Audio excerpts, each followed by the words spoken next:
Hey guys, Mason from AR500 Armor coming at you again. I know briefly in another video we kind of talked about battle belts and what they're for, what their intended use is. So we're actually going to dive in today and I'm going to show you guys how I have my battle belt set up. Now again, just keep in mind, this is going to be situationally dependent, guys, so it's going to change based on your environment and what you use it for.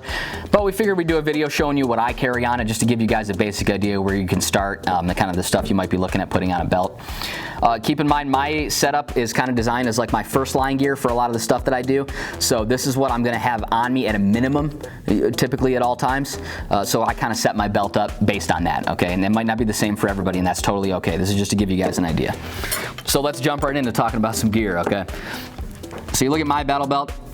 We're going to start on the left-hand side because I'm correct-handed, and then we will go around the other way.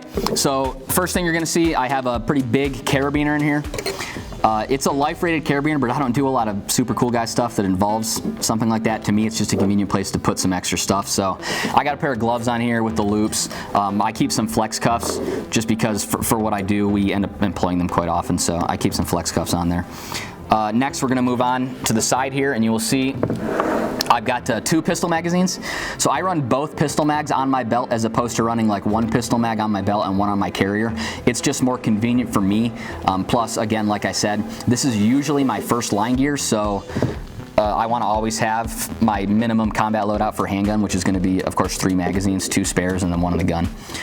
Then behind that, we will have my rifle magazine. I just run 1 rifle mag on here because typically I will have 1 in the weapon already, and so this is kind of my backup magazine, or my speed reload as they would call it. So I wanted to have at least 1 rifle mag on there. And then we move on from there. You're going to see right here, this is actually the AR500 Armor dump pouch. It rolls up nice and small like this, but it's a great thing to have a dump pouch, guys. You can put, if you're doing speed reloads, you can put your half-empty mags in here, so you're not just dumping rounds on the ground in case you can't come back for them. More realistically, guys, I could put like a water bottle or some snack food in here. You know, got to stay hydrated and stay healthy on the range. Open that up a little bit just so you can check that out. See it unrolls. And then opens on the top. Too easy. Again, just gives me some extra storage space. Moving on from there, rotate this guy a little more. You'll see I have the AR500 Armor small back IFAK. One of my favorite products that we make, guys, is going to be this IFAK for sure. It's pulled down, so you just pull down and the actual insert for the IFAK will come out. We've done plenty of videos on that, so I'm not going to rip it out because it's not the easiest thing to put back in. I got my tourniquet on top because I've never heard somebody say, man, I brought way too many tourniquets. I never should have brought this many tourniquets. I have yet to hear that.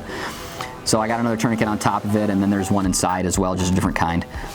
Next pouch over, I actually use one of our AR500 Armor single pistol mag pouches, and I actually use it as a flashlight. It just holds my little Phoenix light in there.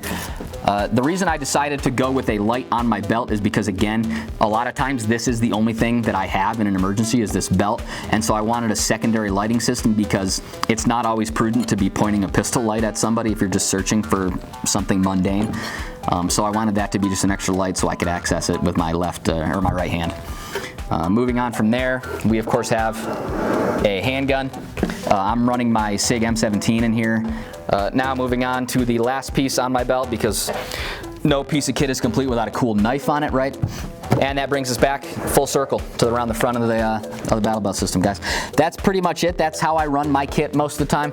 I do have slimmer kits than this with even less stuff on them. Just depends on the circumstances that I'm in. Like I said, guys, it's kind of an intensely personal decision what you put on your battle belt.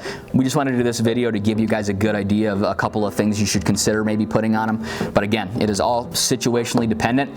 So if you guys have questions about some kit that you could put on this, or whether something is compatible with our belt, please feel free to let us know, guys. We love answering these questions. It's what we're here for. Drop us a comment in the video. If you like this content, go ahead and subscribe. Make sure you hit the notification button next to your subscription on the YouTube thing, just so you actually get new videos when they come out.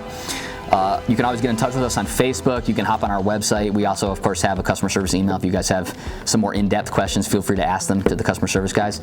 Otherwise, you guys stay safe out there. Have a good one.